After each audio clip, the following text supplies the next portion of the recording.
Battant, balobi ba komi divisé. Bon, balobi te, mais ça déjà comme na miso qui ba combattant baza divisé. Yo ba combattant na ba combattante, ba résistant na ba résistante, ba membre ya PNI, les politiciens non institutionnels na ba sans voix ba tindi po akende kosolola na ba kolabo. Komba eza ya mutu te. Oyo amoni ke alembi atiki.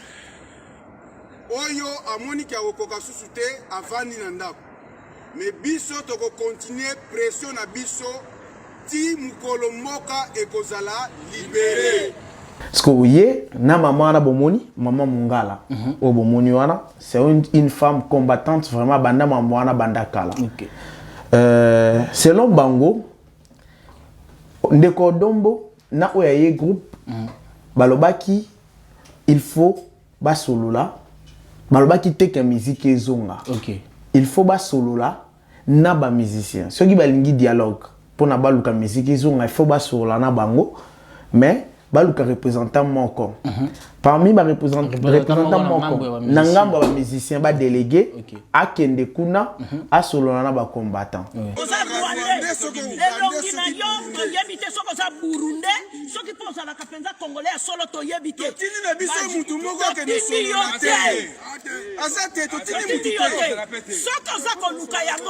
Oluki yango kokutana 85 totini mutu te 85 de la muke totini mutu moko te akendo solo na komba ba résistant na komba ba combattant totini elunga 2080 et comme 2005 Fabrigas balobi bien eza annulé te mais interdit ça veut dire fiche eza toki na point mususu tokondana bandeko wana pété bazaka pe na raison pour ngana ko biselo mort na koki kozwa na journal lelo na biso to tambola kishasa mu matin ndo compter ba Wester, ba Monogram, ba Ria, ba agence Nion surtout oyo yebi wana.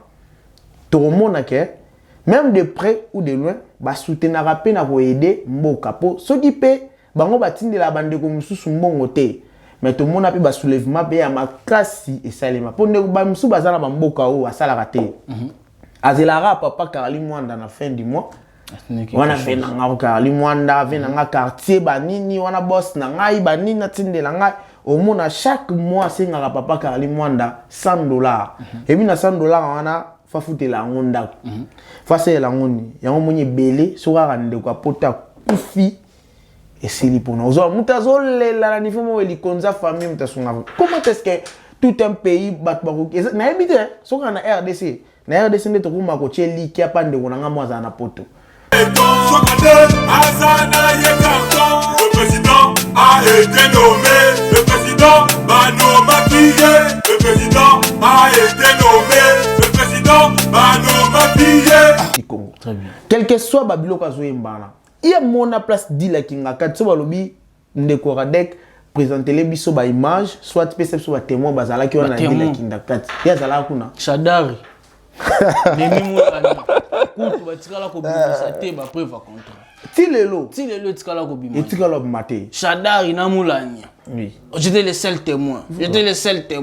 Mais nakobimisa nakoloba ebimate ebimate ata bandeko na biso opposition nde bandeko na biso ASD babimisa nde balobaka kenda zalate tango oyemba bongo ndeko radek oyembaka nzembo moko bina régime passé to encourageaka pour isaka kamo oyembaka ba réalité oyembaka mwamwe mais cette fois-ci abeti libanda makasi bébé bafana kwiti bombe sanité ayestage na kitia bokonzi na sekina kanga mipanzi il paraît que le peuple d'abord et comme nous on le ventre d'abord.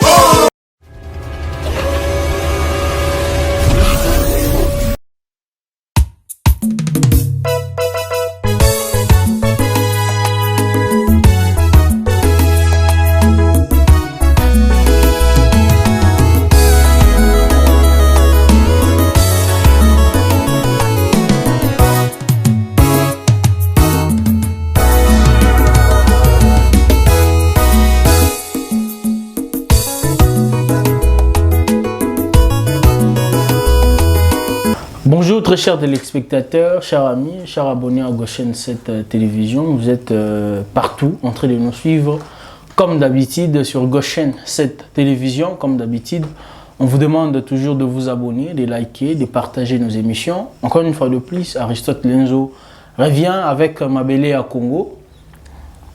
Lelo, toye, to solo la moke, naba sujet, surtout la culture yambo kanabiso, où ils allaient ko déranger, où ils allaient ko les a mis à mal, je ne sais pas quoi dire. Je vais recevoir sur ce plateau un analyste culturel, politique et beaucoup d'autres. Avec lui, tokolobela dossier, il y a bah, musique révolutionnaire na biso ko salema, notamment tout le monde qui me connaît qui l'impère. Et puis Misaki Nzembo na bango, mouvement populaire, musique populaire de la révolution plutôt.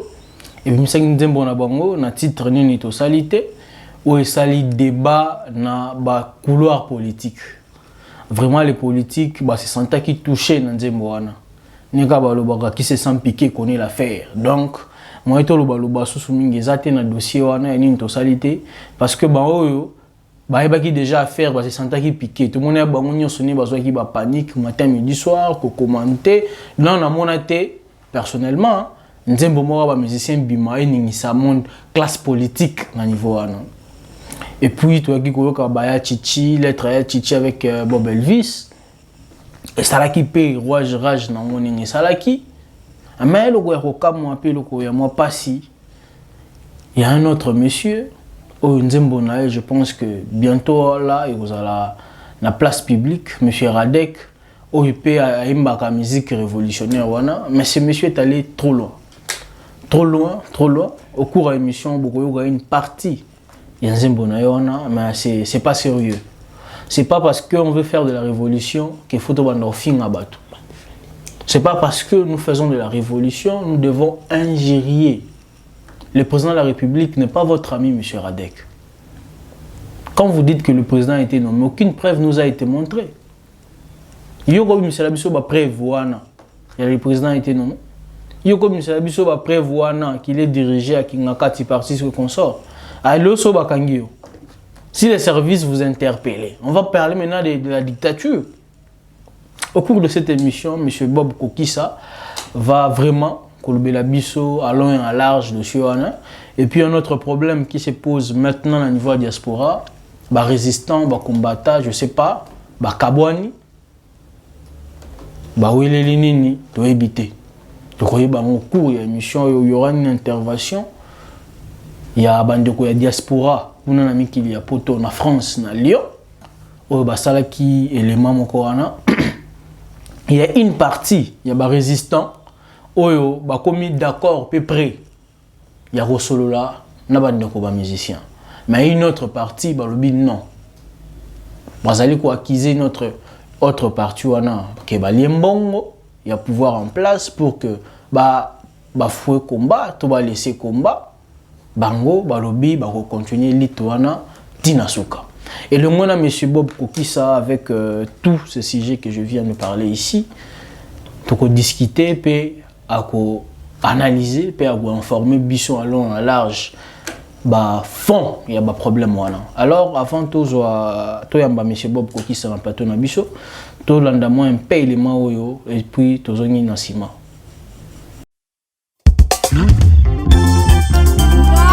Jésus, que tous ceux qui respirent nous les...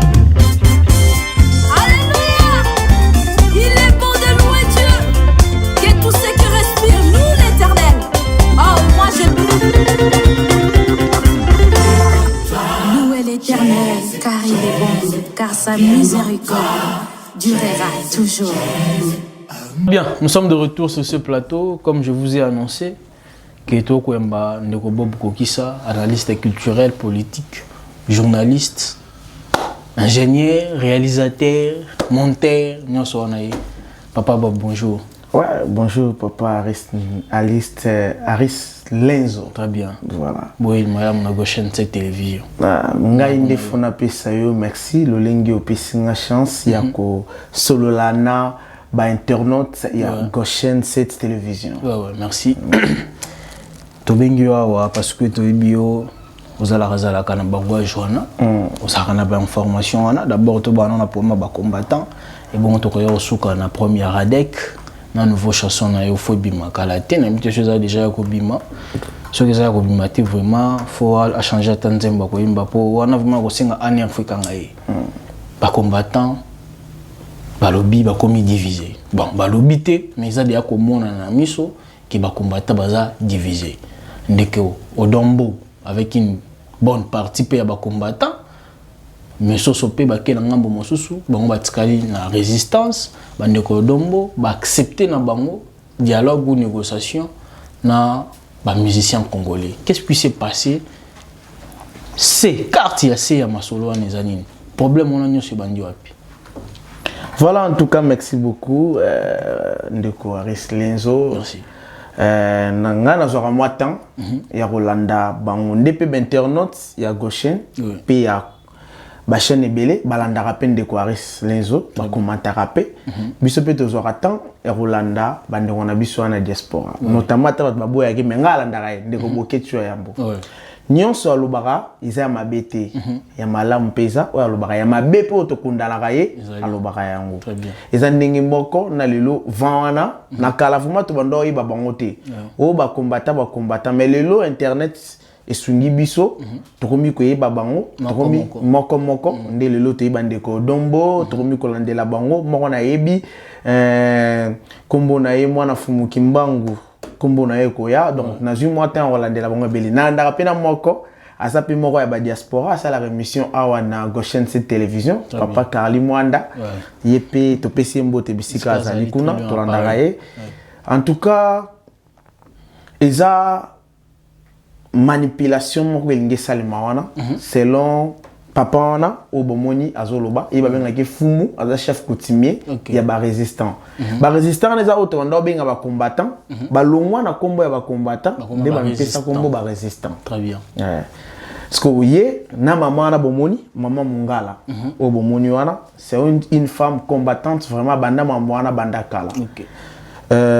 Selon bango ndeko dombo na oyaye groupe balobaki il faut ba solola balobaki teke musique ezonga il faut ba solola na ba musicien ceux qui balingi dialogue pour na baluka musique ezonga il faut ba solola na bango mais baluka représentant moko parmi ba représentant moko na ngambo ba musicien ba délégué akende kuna a solola na ba combattant et ndeko dombo balobaki selon ye il y a un Jean Goubal.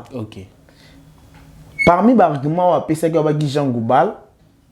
Makambalo barana be émission mingi azaka vraiment pour na ba politicien té Afrika taka vraiment ba politicien té hormis ndenga linga ya postilo voilà et Jean Goubal ndi aya au nom ya ba musicien congolais a solola na ba combattant bango ba yebisa o bango balingi ba musicien basala ye pa loba o ba musicien bazo senga bango wana ezaki selon na ngambu wa bandeko dombo parce que na ngambu oyo ya ba mama Mungala oyo bokolakisa bango tout de suite là na ba image bango balobi baza kutu na posa ya ko négocier te parce que ba komi ko soupçonner bandeko dombo ke parce que toyebi ke semaine eleki. Je ne sais pas si déjà il est rentré au pays. Le ministre Patrick Mouyaya ou Taki Kozala Kuna en Europe Kuna ayambama ki pe na ba résistant mususu selon bande comme mususu ngam wana balobi ayaki ko glisser ba enveloppe pona basongisa ba concert dans ba concert ko corrompre ndambu ya ba combattant pour bandima ba concert ezonga et tout abi gouvernement na biso mutesi selon bango je dis bien selon bango gouvernement na biso muteti ndaki akinde ko tenter négociation na fin que ba musicien na biso bazongela ko beta yango moni tina ya message wana ezaki lancé. Alors est-ce que vraiment étant compatriote musique Toboïté, un bon nombre de musiciens à un certain moment. Voilà. Qui franchir les politiciens. On a toboïté parce qu'ils vivaient de là. Moi, ma voiture, ma carburant, bien en Europe. Est-ce que vraiment il y a une cause à la cause ou à niveau? Parce que bandeko bazo soutenir to bazaki ba pire petit to ba massa ba politicien moso eza que a commis député a commis ministre maza massa na botanga ni kala boza binemité quand même. Voilà, est-ce qu'on a place wana ba combattre bazaki na raison? Wana to mimon la deux volets. Bazan la raison T, mais Bazan n'a raison. Ok, explique. Bazan a raison T, pourquoi? Un musicien tel qu'il est là, Azan a domaine, moi ça veut dire Azan ya moutouté. Azan ya moutouté, oui. Aujourd'hui, un politicien peut venir pour la campagne naïe, aille solliciter. Ce n'est pas ce musicien qui est allé chercher vers le politicien pour na quoi naïembela yo ou bien à bête la musique, non. Il y a ces pélards la musicien, on a par exemple la Werason, quel que soit Kofi Olomide, il fallait pour pas. Politicien a ces pélards naïe, aza fan naïe. Alors bi pour n'anzembo nangaï bien, naïe pas Werason, Joan Bongo, yembela. Après bi que Wera ko yembele bien. Bah tu peux baroyoka. C'est ça. Ok. Wana mo Werason na problème té.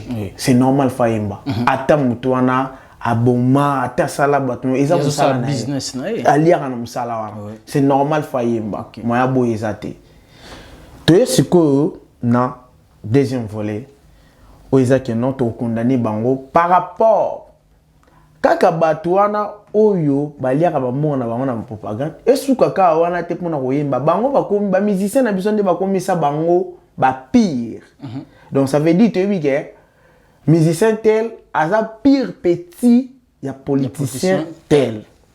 En dehors, il y a monde musical, ou bien en dehors, il y a scène musicale.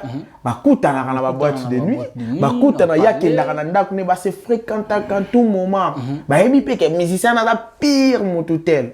Oh, mutu wana aza parmi to pesa par exemple pour ne pas citer le nom, ba musu politicien moko boye. Par exemple, la salle a des dégâts, na Esther, donc Azal na sujet, il y a ba complicité moi makambo belé na mboka. Et ça li qui a commis ko occuper poste moko majeur, soit ministre quoi. Yo ko commis pire petit na yebaka sort nyo surtout ou bien ma benyo surtout ezara pas mutuana. Tango yo ko mo kanga manayi, balba camarade ndoki, azandoki. Pour yo comme camarade ndoki te yel ya rabat na bino boza be esprit moko te botam na ndenge ça que yo po sepela na makam na ye très bien tant que ba mona ka yo yemba kata mabete ko yemba ta te que non par exemple malgré ba yemba ka ba ve na biso ba grand na biso ba yemba ka to mona ba wera ba yemba mais tant ba ba on continuer bino pe fo ça ni pour continuer koyemba ko dénoncer balobi te que ba citer ba kombo ya bato mais quand il s'agit de chanter nettement maniera gongo il s'agit de chanter pour na mamba bomem bato makamba ba STA wala pe na Joseph Kabila banzembo yemba mi belé ba musicien ba yemba pour na première est wana ba combattre baloba le côté problème te pas on faut la continuelle et ça arrête raté. Il y a un moment où on a éclatani. Mais ba musicien so baza na vocation mon côté. Mon yo exemple nous ça kani musique éveille conscience, nous ça la musique pour na ba mourir, nous ça la musique pour na bin sabatu. Batna batu za angle na bango bazo na musique. Bino bosenga na mutu lokwa we raté vraiment te qui a bon ça musique à révolution. Avant de dénoncer na banzembo na akokate amisana na ngote akokate mais dernièrement papa Werason akende kokotisa demande par ministre Tony Mwaba ayembela enseignement gratuit akokate ndengeni bonga linga ayembela mondeni Werason ça peut être compréhensif par exemple ambassadeur de la paix alors nous allons prendre l'élément voilà il y a ba combattant besoin message moqué au bande ko wana ba lobby de très loin na Lyon na double mix na habité sur bakelo kanini parce que nous Fabregas va se produire dans le 3 décembre selon le nouveau calendrier mais bango ba keso pe ko loka double mix nenge bokechwa yambo loka ka yu arena ako sambela to ebipete on prend un élément et puis on revient tout juste après na ko sala vidéo na ko panza bino na ko bimisa ba audio na bino tout oyoki banti Valère bato mi yibi boko liaka ba miette na tango Zoé aye na bota kausu asomi jet privé yo ba ko pesa yo 1500 3000 eza mawa okobima na poisa nga na kosala video na kotanga kombo na yo na kotanga kombo na bino nyoso pe na sala makambo na bino na maboko bozela ingeta peuple congolais ndenge kaka sera lobby musique eza te pe kozala te. Tobandeli musique eza te pe kozala te. Eza na mutu moko te oyo ba combattant na ba combattante, ba résistant na ba résistante, ba membre ya PNI, les politiciens non institutionnels na ba sans voix ba tindi po akende kosolola na ba kolabo. Komba eza ya mutu te. Oyo amoni ke alembi atiki. Oyo amoni ke akokoka susu te avandi na ndako. Mais biso toko continuer pression na biso ti mukolo mboka ekozala libéré. Toyebi ke mboka na biso ezali sous l'occupation rwandaise, ougandaise, burundaise, toko koloba sous l'occupation ya monde entier. Ah oui. Peuple azali ko souffrir. Bandeko na ngai. Botelema ba Congolais. Munguna ba combataka avec haine et violence. Voilà. Botika kobanga, bozo banga nini? Ovani na ndaku, bozo sala koma na sima ba clavier, mon frère. Ezali na eloko oyo eleki mboka na valeur te. Mabele basakana kanango te. Ezali na mboka oyo eleki mabele na valeur te. Nakopesa bino exemple, bino ba dovani na France. Lelo oyo le 11. Emmanuel Macron a outiko kunda les derniers résistants, combattants oya bundaka pour la Première Guerre mondiale en France. Est-ce que ça honneur te?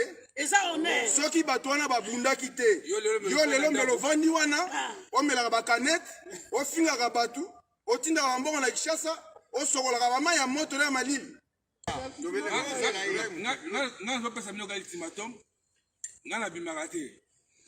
Nga le commandant parachutiste na bimi lelo. Voilà.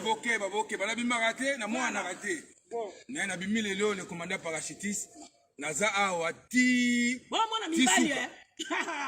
Na pesi nombo te toza na bimarate na bimi ka lelo. Na shirika wana. Omoni mibali.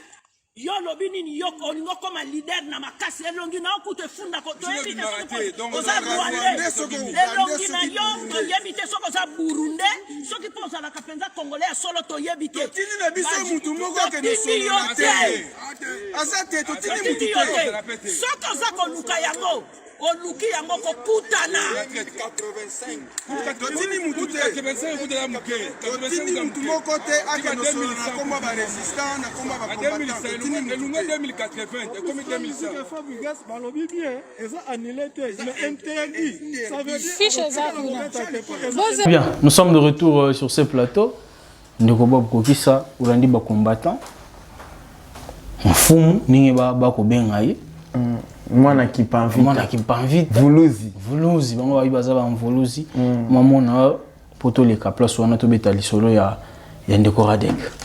Bon, message na onza clair. Papa Aris ndeko Aris na sepela kana yo na tala ba mission en politique mingi. Merci. Parce que parfois dans arale mon asima caméra, les mo posa ko kota ko luba mais di a eza terrain na ngate to beta na ndeka to beta. OK. Mais na kota la raison na bango to kunda na ba combattant wana te. Tala ndeti message wa uti collection wana. Mukolo mususu wa kozongisa biso awa tokoka mwa. Yo kancho koma koko awa. Ok na maison de retraite awa. Botiki mboka so kende bongo. Mboka mubimbe komi soki batu bazo tambola bazana kati ya minibus solezo bima. Batu bazo ebate solo wana so uta wapi. Nzoka kona nini? Mai ezate. Batu bazo sukola te. Bofani bongo bozo mona ngo normal. Na 21e siècle. Na ozongi la bino. Na 21e siècle mutu azui brosada. Abimi akena ligablo po asomba fait soda ya 50 francs. Mukie. Na 21e siècle. Balobeli plus bon musicien te. Bon, problème est tali bango. Il parle vraiment politique. Pour balobeli na politicien, ceux qui gèrent. Donc na politique balobi mboko ça occupé par les étrangers. On a tout boya ngote biso to yebi lelo. Bokola la lelo le bolamuki ba ceux qui groupe armé moko ekoti quelque part. Bokolanda ba origine na bango boye baza ba Rwandais, ba Burundais. Donc il y a ba pays nion surtout au baza ko entourer RDC. OK. On a tout yebi yango. On est pour une politique de l'unité kokota vraiment kuna. Mais ça rabiso là moi passe. Donc c'est normal que le bambo est occupé na étranger. Pour elo comme aussi la raté zo continuer. Toki na point mususu to kondana bande ko na pété. Basa rapé na raison. Pour ngana ko biselo mort. Na roki ko zo na journal elo. Na biso to tambola Kinshasa mu matin ndo compter ba Wester, ba Monogram, ba Ria, ba agence nyonso tout oyo yebi wana. To mona ke même de près ou de loin ba soutenir rapé na ko aider mboka po soki pe bango batinde la bande ko mususu mbongo te. Mais tout le monde a pu ba soulèvement pe ya makasi et salima. Pour ne ba musu bazana ba mboka o asala raté. Azelara papa Karli Mwanda na fin du mois. Wana fait nanga Karli Mwanda, ve nanga quartier ba nini wana boss na ngai ba nini na tinde la ngai. Au moins chaque mois c'est ngara papa Karli Mwanda $100. Et bien na $100 wana fa fouté la ngonda. Fa c'est la ngoni. Ya ngomoni belé sora rande ko pota kufi. Et c'est li pour nous. La niveau où il konza famille comment est-ce que tout un pays bat barouk na habité so na RDC nde to kuma ko cheli ki apande ko nga mwaza na poto. Oyebi slogan na zanga nde ko na poto, ngana za katala nde ko na poto. Même ba musicien ba mo ba yembango. Ngana za na habité so JB so na ngana za nde ko na poto te. Donc ça veut dire bazaka pe na port na bango ya makasi. Attends na belle élection. Na ebaka en 2011, bitumba moko bandaka ba épargnaka ba longolaka ba diaspora ba voter té. Bandeko ko senga ba voter. Mais voilà qu'il y a pas moyen vivre machine quoi makambo nini zaki té vraiment pour ba compter vote c'est ba diaspora. Ba tomboka mabe. Malgré baza ba congolais mais bazo travailler pe na mboka. Preuve n'est que non ba politicien na biso ba reconnaître ba so ba kekuna ba kutana na bongo. OK. Bango bazaka na port na mboka Congo bazo bunda pe bitumba bango bazo bunda libanda photo kondana bango à 100% te baza pe na raison yango monique parmi ba raison na bango bazo senga ba musicien non seulement bozo zala kuna mais boyemba ka pe pona ba ndetu bande kwa MPR lelo ba valider nzembo ba ya nzembo na structure bango ndeloko ba boyi pa bande ko na biso ba musicien eza makambo boyemba ba fait réel boyemba au congolais azo vivre to komi na la saison de pluie ce côté na banda ko ebele natala kika pa na bino na gauche ndeko moko boza politicien Ernest ba place nso ala kisaki eza ba espace inhabitable oyo bat ba ko vanda te mais kende tozo ngata to kende ko tala bango kuna lo lenge ne ba vivre et misi soko kende pe ko yembi pe kuna o sel pe clip la kisi au fini na ba condité aux chrétiens non bon moyemeli par exemple habitant qui sens au bazo vivre en érosion ça fait du bien en des bande ko impère ba fini mututé ba tangi comment mututé radek a fini bon ya radek wana to kotina na ngote mais to kozonga wana parce que ngape na za contraire OK to clore non pour moto ki kuna mbala donc ba sengi ba musicien na biso ba tika kozala plus ba camarade ya ba politicien wana o pesa ngai torté pe okukunda peut parce que tous un exemple mi balé et salima papa na biso rançon na ne moko boye akoma ki camarade ya parti politique moko boye na mokonzi moko boye bakenda kutuna banda ko fêter banini biloko bongo pe yango mutu et pour ça pe parmi ba réseau pour ça bande ko so combattant wana ba telemela ba concert et qui ko koma papa na biso ko fi olomide récemment ba boy concert né pourquoi indi saliboso a salaki déjà on est ce concert faut qu'il nous bêta mais pas mon bout photo AFDC au commune AFDC OK papa na biso baati pas parmi batu oyo bazo diriger parce que zo diriger institution monene Sénat et là pe mboka zo tambola bien c'est que Sénat pesa parmi batu waza ke mboka tambola bien te siko yo ba moni yo ke kangama na papa bongo na papa na biso bongo ba olobani ngana zo lobela na paramusicien nazo lobela te côté ya politique toujours lobela te tant que président ya Sénat non to lobela te que musicien o akangama ke ko kota na parti politique wana parce que bango ba méchant makambo ya bongo ba politicien selon bango ba politicien mso ba travailler te bazo boma mboka baza complicité na ba rwandais et tout comme ça yosko komo ke kangama na bango pour la carrière na mo musicien monte que simba ta to lobi na beta sous concert ato bandeli 1000 faut beta concert pour Nesimbate. OK. Donc combat na bango les en réel. Très bien. Merci beaucoup. Combat est réel. Vaut mieux la fin d'une chose que son commencement. Total race kabitu mango et que nous sommes là. Mais on a moni à son avis mon laïté. Le 3 décembre déjà Fabouga ça au fond la double mix. Ah betate. Ya Robeta. Ah betate. Moi je vous informe à betate. Ceux qui écoutent ba ngolo hein, ba poisson minene, ba baleine, ba kouei, ba milami. Ba milami. Ah ba bilo ba mkende kota na liso.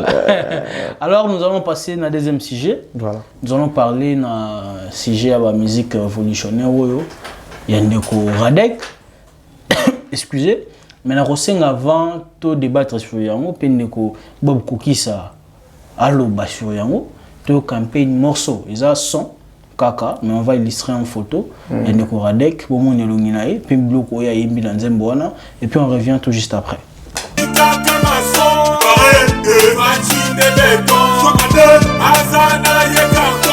président a été nommé, le président va nous maquiller, le président a été nommé, le président va nous maquiller. Nayoki sangwe pesi nga pasi, njoka nefachi akoma boyi, mwana bitine kinga kati, akora sinya kuneza nini, kosa leka pongi ya ba bebe, bafana kwiti bome sanite. Ayesta shakita bokonti, la sekina kanga mi panti. Il paraît que le peuple d'abord, et comme le ventre d'abord. Pouvoir le ngwena nuku wangu, le lowe kwa bwe mwanetu. Maseba muka shichitu chetu, tuchipanga tabuka lenga. Que kaka me badon, que shikaka mason, que vachi de bekon. Sokane, azana ye carton.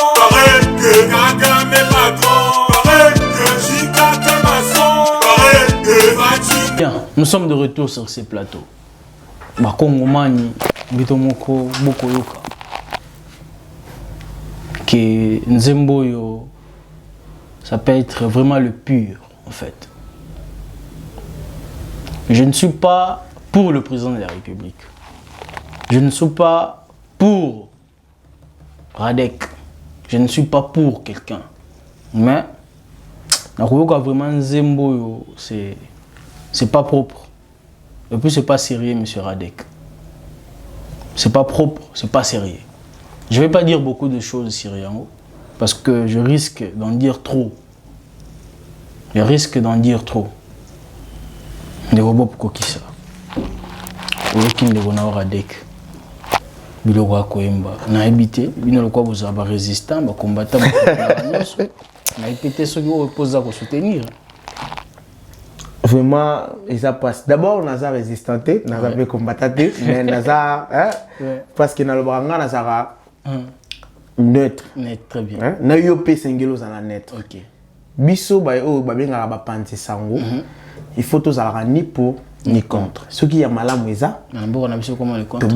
Mais non, mais ils ont le côté les mélanges quand même. Peter Tsenya comment Moïse Katumbi. Mais on est toté les mélanges ma bête. Christian Bosemba comment tu sais. Mais on est toté les mélanges. Jean-Pierre Kaimba Tskala ya Kabila. Ya on est tozo boya. Faulu na éviter na. Je sais pas ya luka mutuna ela wa zo ka ponga ba bloko ane simbati.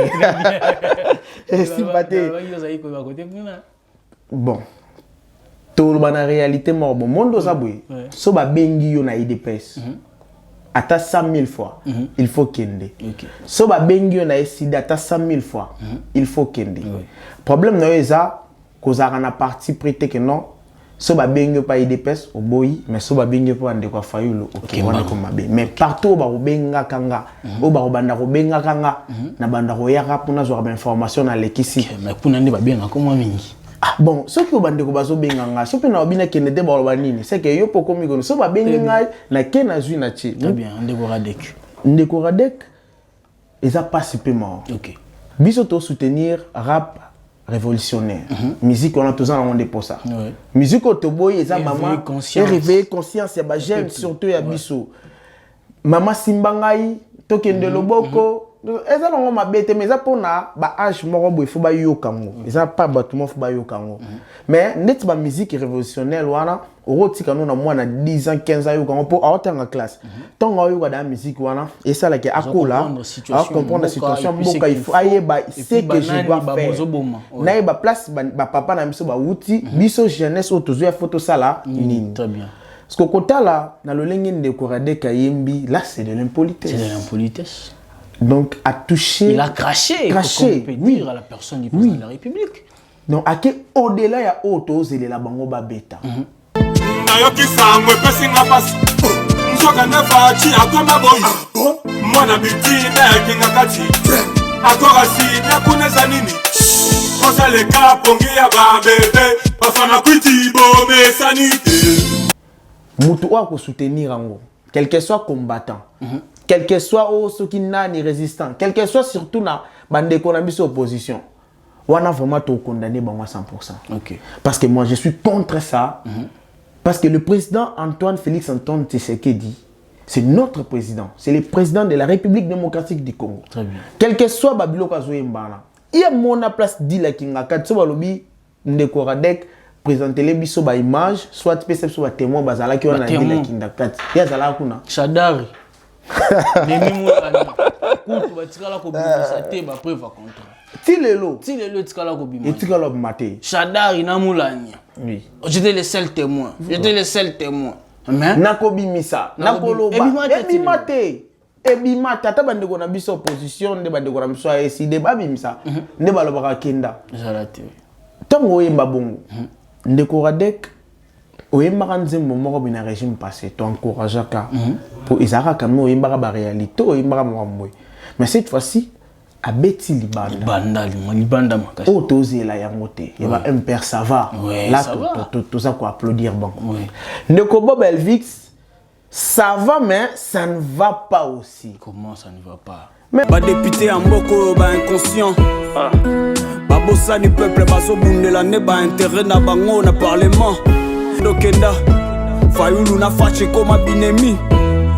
Kobakela na ba jeton il paraît que Fayulu kuta longwa Philadelphie hein. Ba mukeba ba safu bamba ou ba pululu ba koma ba honorable. Ya chichi bandokenda to koma na IGF chien méchant. Caméra détourna qui me président à l'oba qui est caméra ça sérieux. Confusion. Parce que Aris, la justice est là. Oui. Ceux qui ils ont instauré une justice neutre et puis justice où ils ont changé le président Nabissa Loba qui état de droit. État de droit ça veut dire ceux qui ont le droit et qui ont mérité les cambo au bouquet na jugement au longo kolonga. Ceux qui pour sali mabe bakangayo bakokangayo. Alors ceux qui ont yemba chanter netolbato c'est la liberté d'expression. Mais c'est que ingérier. Ceux qui ingérier yo kanisi que la liberté d'expression bakokangayo. On a combien ba libertinage. Bakokangayo. Quitter ta pas liberté. Que démocratie les autres tinda bisoté ko finga ko toucher na ministre député et ça batu o bakenda ko représenter mboka libanda. Il faut honorer bango. Ils sont quand même des excellences tout alors, ça. Nazo condamné nzembo ndeko Bob Elvis ayembi ne ba parti muso bien. Mais citons les noms des députés ainsi que de ministres. Atanga Daniel Saf, c'est pas vrai. Daniel Saf a Rolandele, papa Limbisai. Atangi Kombo ya atanga soni na biba comme ba président ba ministre atangi ndeko Tingi député.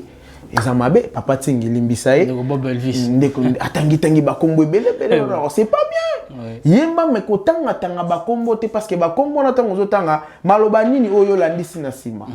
Ba mukeba ba safu bamba ou ba pululu ba koma ba honorable. Ya chichi bandokenda to koma na IGF chien méchant. Caméra détourna qui me président à l'oba qui est caméra ça sérieux. Confusion. Ba fait na vous en tam sou moi na moi zo ko la bi donc papa Tingi ou bien Mukeba a mérité ka te monde butu ba MBA ça ka faux député. Mais aza député eli. Là vraiment il faut te condamner. Yandeko Radek wana vraiment mutu mokoté à soutenir on soutenir on sait ka ndoki. Vraiment. Voilà. Très bien. On soutenir on ba dernière mot na yo pour que toka bwana. Dernière mot nanga so na makambo ba combattant na bandeko na makambo ba ndeko Radek tu peut-être ceux qui fait qui c'est que dikaka motema malamu leki mingi parce que na régime passé boye soko rataki pe na fleuve Voilà, ndeko reste yebi place to uti, tu mine sika to keninga na lobango, na otala papa na biso Félix Antoine Tshisekedi boye. Na otala e boye, papa Félix Antoine Tshisekedi, le président Fachi Beton. Motema na ye, sauf ngoli yango boye ne longi. Elakisaka azana motema mabete akoki osala mutu mabete kotala ye vraiment boya akoka te atande na lobaka biso ki na ba marche to participer na ba marche mais ba marche nde ezalaki na ba marche nde koma lelo bopousa na mwandam so bo résister baobeta bino ata mwa gaz kaka ta mais na kala ezalaki penoka ta gaz tout oke pe kuno kutena nango tswa na likolo maya moto mais lelo vraiment to okende to mona ka gaz tout bokime sili nango pe. Donc c'est que changement au quota. Alors toboye loko wana ceux qui boye mbabande kona biso moni bande kona c'est un père bazana mongo libre bazo vivre na bango ba information yaki mais to comprendre que non ba information les aki vérité baza bazo vivre na bango baza tellement très bien basimbi bango te. Alors on peut tozo senga na bande ko boyaka ceux qui boye mbaka boye mama botanga ba kombo ya batuté boti ko cité bana ba politicien na batutu botika ko toucher la président de la république ayesta cha kitabo konti la sekina kanga mi pandi ni paraît que le peuple d'abord et comme ho le ventre d'abord pouvoir le ngwena ndugu wangu lelo wetu abwe mwanetu maseba muka shitintu chetu tukibanga tabuka lenga que gaga me badon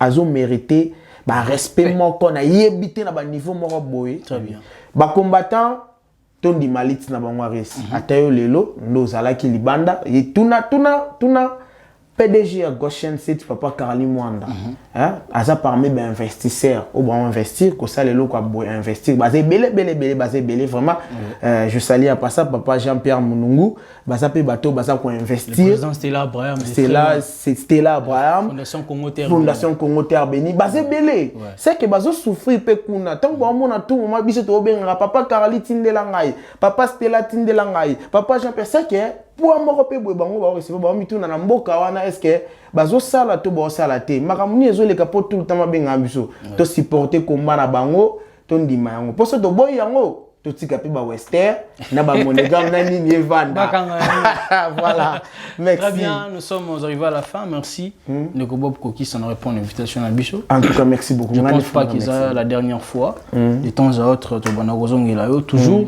vous étiez tant nombreux à nous suivre, chers amis, chers abonnés à Goshen cette télévision.